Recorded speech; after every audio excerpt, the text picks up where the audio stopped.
not to mention combos like Thopter Foundry and Sword of the Meek. Kurtis Frazier, I believe, will probably bring in 4 Leyline of the Void to break apart the combo that his opponent has. That Thopter Foundry Sword of the Meek combo does go to the graveyard and require the graveyard to work, so a Leyline of the Void will take care of that. Another interesting possibility, he might even bring in an Engineered Plague.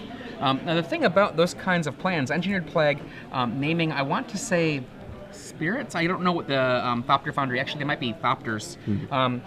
That's another way to possibly fight that combo, but the thing about it is, it doesn't change the fact that he has very few ways to kill his opponent, and Chris Andersen could just ignore that whole plan and use a Tezzeret on turn 2 or a Jace on turn, a Tezzeret on turn 3 or a Jace on turn 3 and just ride it to victory. Well, that's the thing. Kurtis is mono black, and mono black typically doesn't have effective ways to deal with Planeswalkers. He does have 2 copies of Pie of Needles, which will surely come in, but beyond that, he doesn't really have the cards that you need to contend with Planeswalkers. He's not an aggressive deck, and he doesn't have any permission. So he's going to be under a lot of pressure because he doesn't have Thoughtseizes in his deck. He has 4 copies of Inquisition of Kozilek, which can't actually hit any of the Planeswalkers in Chris's deck. On Chris's side, he's got one copy of Notion Thief. I was going to bring that up. Card. Dragon Maze card, Notion Thief. He's got 1 copy of Meekstone, which isn't coming in. 1 copy of Grafdigger's Cage. I doubt that's coming in. 2 Perish. 2 Ensnaring Bridge, 2 Damnation. The cards that I do see him possibly bringing in, though, are he's got 2 copies of Duress. He's got 2 copies of Vendilion Click, which is an additional threat. Also some Hand Disruption, which I could see coming in. He also has 1 copy of Trinisphere, which I think actually would be pretty good against Kurtis's deck because Kurtis is very low casting cost deck. Tries to run on very few mana because of the smallpox. So a card like Trinisphere can really be very disruptive to Kurtis' strategy. One of the things that's exciting about that Notion Thief, not for this matchup, but I know that when the set was being spoiled, I got a phone call from one of the Legacy players I know, and he was asking me, so exactly how does Notion Thief interact with Jace the Mind Sculptor? And the interaction is pretty awesome. If your opponent activates a Jace the Mind Sculptor for the, quote, Brainstorm ability, you're the one that gets to draw the 3 cards with the Notion Thief, and they're still having to put 2 cards back. Yeah.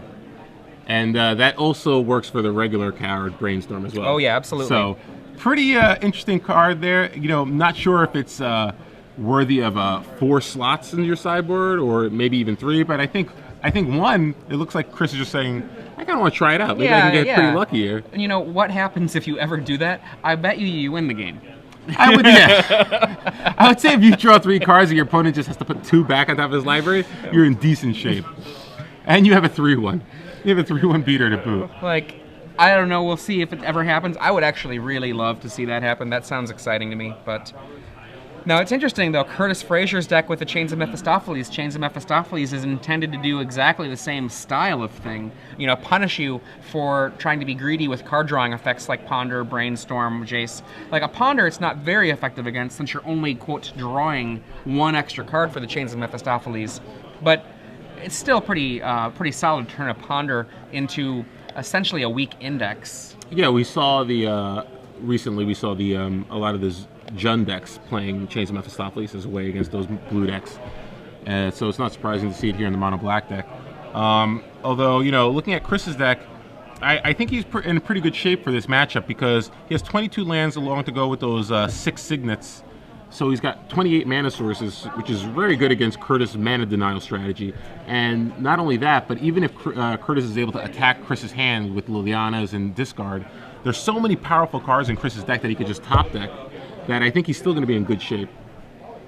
And we saw that in the first game, despite Kurtis' aggressive start, and he was attacking both Chris's mana and his hand, Chris was able to eventually draw out of it because it doesn't matter how much pressure you're putting on your opponent's resources. If you're not putting pressure on their life as well, then they're going to eventually be able to draw out of it. That's exactly what I was about to add in. I mean, I'm surprised in a certain sense that Kurtis Frazier isn't running a Juzam Jin in this deck. It looks like a Juzam Jin deck to me. And, you're going real old school. Well, look at the rest of the deck. It looks like, yes, he's got a Pox deck.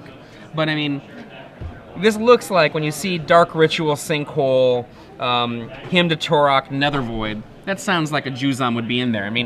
That's just what it looks like. Or Negator. Let's get Negator in there. Yeah, there we go. In the sideboard, at least. He has 4 Dark Rituals. We get some pressure on real quick. This is one of the flaws of a deck like, I think, Kurtis. Just, if you have your opponent disrupted into oblivion, you better do something while they're on the ropes. Well, it was the same reason I always hated rock decks in either Modern or Extended, because, you know, they play cards like Cabal Therapy, Duress, they try to attack your hand, but then they try to beat you with the Yavimaya Elder. And, you know, it's just too slow of a clock. Your opponent, if they have a lot of powerful spells, which they should, they generally, any deck is going to have more powerful spells than a rock deck, because rock is generally, you know, a very straightforward deck, a lot of discard and a lot of utility creatures. If you're going to be playing against decks like blue decks, usually they're going to have more powerful cards than you. So you give them enough time, they're going to eventually draw out of it. And you get to the mid-late game, those duresses that you top deck are suddenly much worse. So that's kind of what we saw game 1. We'll see if it happens in game 2 as well. But Chris is going to be under a lot of pressure because it looks like he's mulliganing now to 5 cards. Ugh, I mean, if there are decks that I don't want to mulligan like that against, somebody that's attacking my land and my hand at the same time, I mean, yeah, it's like picking over my carcass. I would say of the decks I don't want to mulligan against, the one with 4 copies of Smallpox and Liliana the Veil and Inquisition of Kozilek would be at the top of my list. Yeah. Not to mention Hymn to Torque, which I don't think we've even mentioned yet. Yeah, Hymn to Torque is one of those cards that okay, so strange thing, I randomly came across a case of Duelists, the old Duelist magazine from the 90s. And yeah, a case of Duelist magazines. Yeah. Who has a case of Duelist magazines randomly around their apartment? No, it's not around my apartment. It's from my workplace. Oh, I work okay. for a game distribution company. Oh, and just okay. looking at it, there was this article from, I want to say, Scath Elias, talking about the creation of Fallen Empires. And they were really excited about how they brought out Fallen Empires. One of the worst sets ever made. And I don't even think I wouldn't even bring up Fallen Empires because there's a chance that WotC might just ban you. You might be banned. You might get an email for bringing up. The bad sets are Arabian Nights, Fallen Empires, and Homelands. You can't mention those sets. Hymn to Torque, one of the jewels of Fallen Empires. Yeah. So Chris keeps his hand on 5, and Kurtis gets a Thopter Foundry with his turn 1 Inquisition of Kozilek. And he just passes the turn after playing a Mishra's Factory, so... That's an Antiquities Mishra's Factory here. Kurtis is rocking it so old school. So, again, interesting situation for Chris. He's got the Polluted Delta. He can get an Underground Sea here. He can choose to get an island if he wants to play around Wasteland. Although he does have an Ancient Tomb. And Ancient Tomb can come into play, and he can cast one of the Thopter Foundries in his hand. But, not the Thopter Foundry, Sword of the Meek, rather. But he also has 2 copies of Jace the Mind Sculptor. And between the island and the Ancient Tomb, if he's just able to get 1 more mana, preferably not the 1 swamp in his deck, if he's able to get a Sackland or an Underground Sea or a Darkslick Shores, he'll be able to cast that Jace. And once that Jace enters play, it's going to be pretty much very difficult for Kurtis to actually come out of that. 1, 2, 3 mana, makes a Ratchet Bomb, and I'm not sure about that's a Ratchet Bomb, right?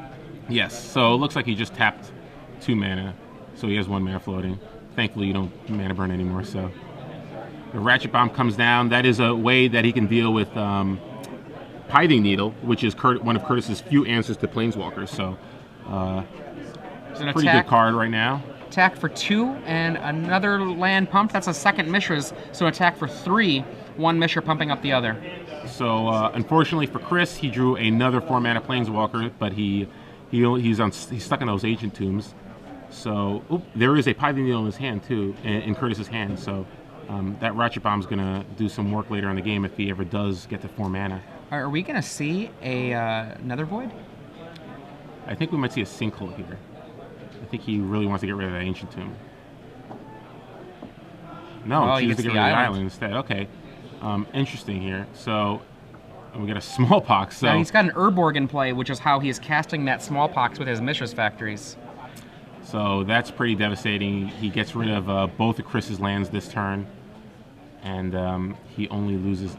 He decides to sack his Urborg instead of his Swamp, and Chris has to discard one of his Jace the Mind Sculptors, and now he's in really tough position right here. Doesn't have any mana, and he's got 2 4-mana Planeswalkers in his hand. And he's going to be getting his life total chipped away by those Mishra's Factories. So this is Similar start by Kurtis from the first game, but the difference is he's actually got pressure on the board. So he's actually attacking Chris this game for 3 a turn, which isn't insignificant considering that Chris was forced to take 4 damage from his own Ancient Tombs. I'm not sure about our life totals here. I think Chris Andersen could possibly be at 13, but I'm not sure about that. So Pie the Needle looks to probably name Ratchet Bomb. And we have the Engineered Plague, like you mentioned, on, I believe they're Thopters. So yes, Pie the Needle did name Ratchet Bomb, and Engineered Plague is going to name Thopter tokens? I think it's Thopter. I think they're Thopters. I'm gonna guess Thopters, but 2 lands in a row there. Chris Andersen potentially 2/3 of the way if he gets an Ancient Tomb or a City of Traders. Yes, and the Thopter Foundry will no longer be an out for him because the Engineer Plague is currently in play. I don't believe he has an answer to Thopter. Oh, and there is the Thopter Foundry, so a timely Engineered Plague from Kurtis. Chris can still play the Thopter Foundry, and he can gain life later in the game if he chooses to. I believe the token... Would the token still trigger the Sword of the Meek? Even though... It's a 0/0. It's a 0/0. So, looks like we have a... Kurtis gets rid of Chris's Underground Sea here, so... Yep, nothing much Chris can do here. He's forced to scoop it up. Kurtis had just too much pressure, and Chris just couldn't come back from that mulligan to 5. Yeah, and to answer your question about whether the Sword of Meek would come back, the token that comes into play as a 0/0, so it would not trigger the Sword of the Meek. And again, Kurtis had a really good start. He's had 2 games where he had really good starts, but I still think Chris is in reasonable shape. He's on the play this time. As long as he doesn't mulligan to 5, I think his deck has enough power that he can power through that early hate from Kurtis. Absolutely. I mean, he was only one land away from being able to drop a fast Jace or Tezzeret. And if he had had 2 more cards in his hand, he might have been able to do it. Yeah, I mean, just think about the start Kurtis needed, even to beat Chris on a multi 5. Chris multi 5, and Kurtis still needed Sinkhole, Smallpox, and 2 of his sideboard cards in order to actually completely shut Chris out of that game. That just kind of goes to show you how powerful Chris's deck is compared to Kurtis's deck. I always have had a soft spot in my heart for these kinds of prison-like Pox decks that, for the most part, just don't let your opponent play. But one of the things that's difficult about them is wrapping up the game. You have to finish it at some point. Yeah. And the paths to victory in this deck, Cursed Scroll, Nether Spirit, and Mishra's Factory, they're not exactly speedy. Yeah, and Kurtis was, and that's the other thing that I forgot to mention, he had 2 copies of Mishra's Factory in play to put pressure on Chris. So things kind of went perfectly for Kurtis in that game. Let's see if that can happen again in Game 3. I kind of wonder if Nether Spirit is too archaic and it should maybe be Bloodghast. Well, I'm surprised he doesn't have Contamination or something like that, because I've seen lists like that run, the Nether Spirit Contamination lock. Yeah. Very good against certain decks. It's kind of one of those strategies that it was very popular back in the day in Standard. That like Nether in what, Nation 2002? Oh, I think it's further back than that. Yeah. Maybe maybe 1999 or something. But either way, I'm surprised not to see that. But Nether Spirit, not sure how effective Nether Spirit really is in this kind of format. I mean, particularly because it's not immune to a Swords to Plowshares, and there's only one of them. And yes, you can try to clear the way by emptying out their hand or having, let's say, another Void out and not having them have enough resources to cast Swords to Plowshares. But what you're really hoping for here is a resilient creature through your Pox. I think Bloodghast does the same kind of work, except for it actually has the ability to be played in a copy of 4 of them. So you can maybe close out a game. Yeah, I kind of, if I had to choose, I think Bloodghast is probably a little more effective. But, Nether Spirit seems more like one of those archaic cards that maybe you're playing because you just have a soft spot in your heart for it. I like those cards. It's it reminds you of old days where things were simpler, but that's certainly Kurtis's deck. Kurtis's deck has a lot of old school cards in it. I think Kurtis just tried to do the not tried to. This is a joke, by the way, but he did reveal his hand when he's mulliganing to his opponent. I think he was trying to go for an all land, maybe a no land mulligan there. Oh yeah, is that the old school Paris rules? Yeah. Hey, I don't have any lands. Do you mind? For those of you at home, if you ever try that against me, I will not allow that. do not show me your hand of no lands and ask for a free mulligan. I will not oblige you. Kurtis Frazier here on the right with Pox. Chris Andersen on the left with blue-black Tezzeret. He's got 8 4-mana Planeswalkers, 4 Tezzeret, Agent of Bolas, and 4 Jace the Mind Sculptor, and a ton of mana acceleration to get there on turn. Potentially, he could actually drop it on turn 2, it looks like. He could do a 2-mana artifact land, or colorless land like City of Traders or Ancient Tomb, and drop that into a Talisman. And then on the next turn, drop any kind of blue source that's like a land, an island, whatever, Seat of Synod, and have a turn 2 Jace, a turn 2 Tezzeret. Let's see if that happens today. I think it'd be pretty exciting. I think that's part of the appeal of this deck, is just being able to go turn 2 Jace. Yep. You know, the most powerful Planeswalker ever made.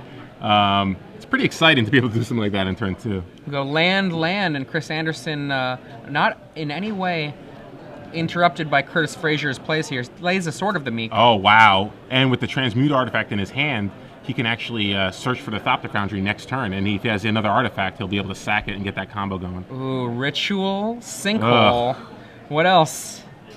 And there's Sinkhole! Oh my goodness, jeez. I mean, Kurtis is down 1 card for that exchange. Hammer, don't hurt him. That's unbelievable. That's an old school one. So, there's a Dimir Signet. So, Chris right up back on top of things with City of Traders Dimir Signet here. And he'll still be able to go transmute for that Thopter Foundry next turn if he chooses to. But looks like he's going for the Underground Sea instead. A little risky here, not sure, because you kind of want that Dimir Signet in play in case he has another Wasteland.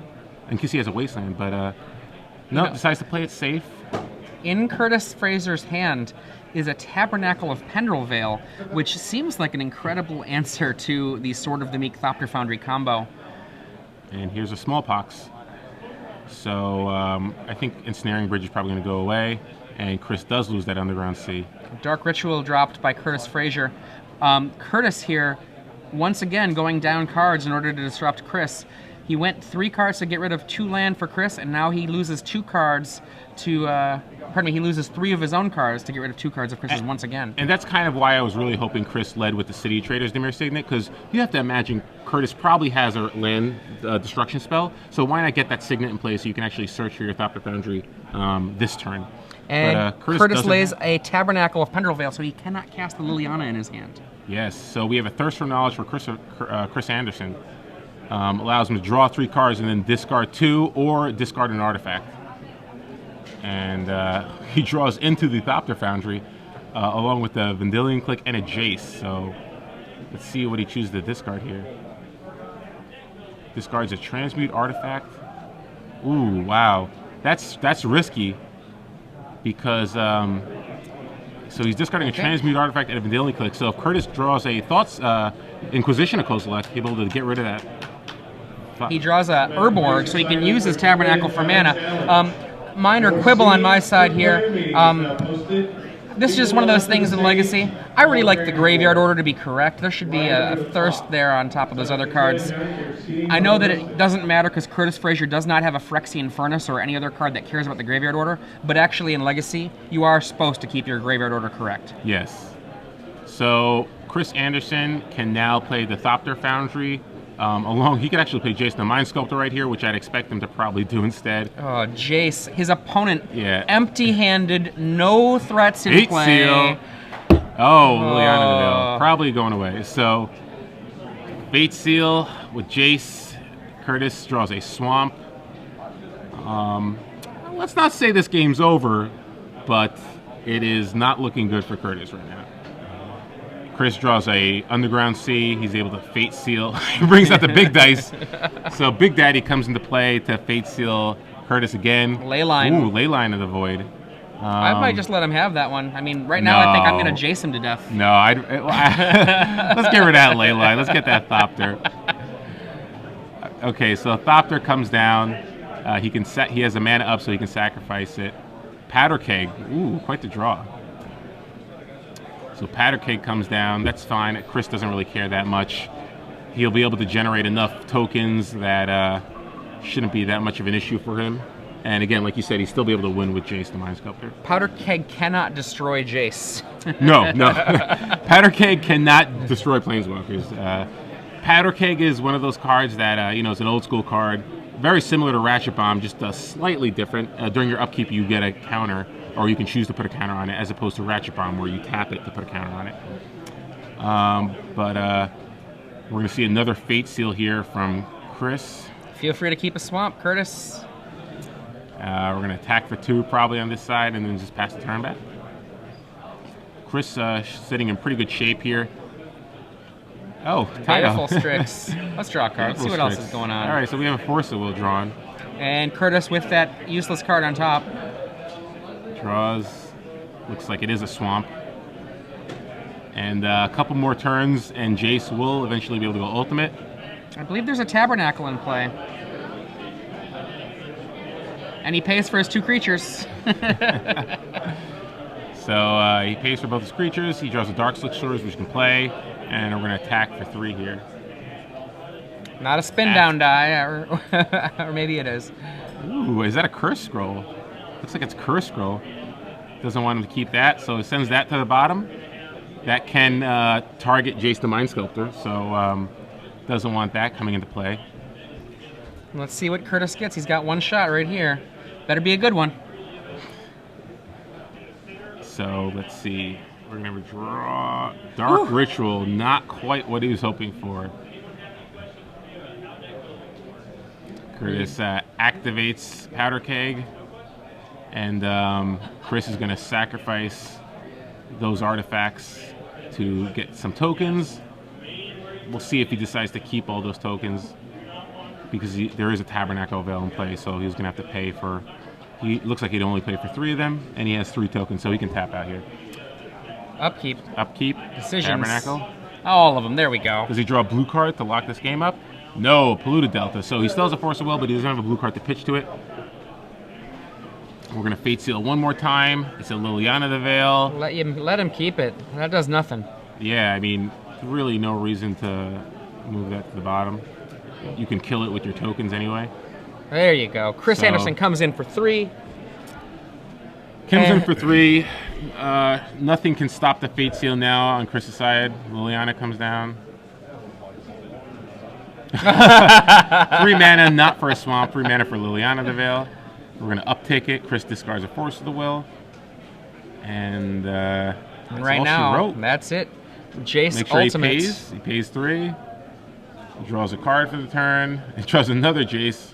We're going to go to ultimate right here. Let's nuke your deck. Oh, if only. If only. So, yep, that's all she wrote. And Kurtis loses 1-2, and Chris Andersen now moves on to 3-0 with his blue-black Tezzeret Jace deck. I mean, this kind of matchup, it's kind of, in some ways, like watching a MMA fighter go up against a boxer. You know, you've got this old-school boxer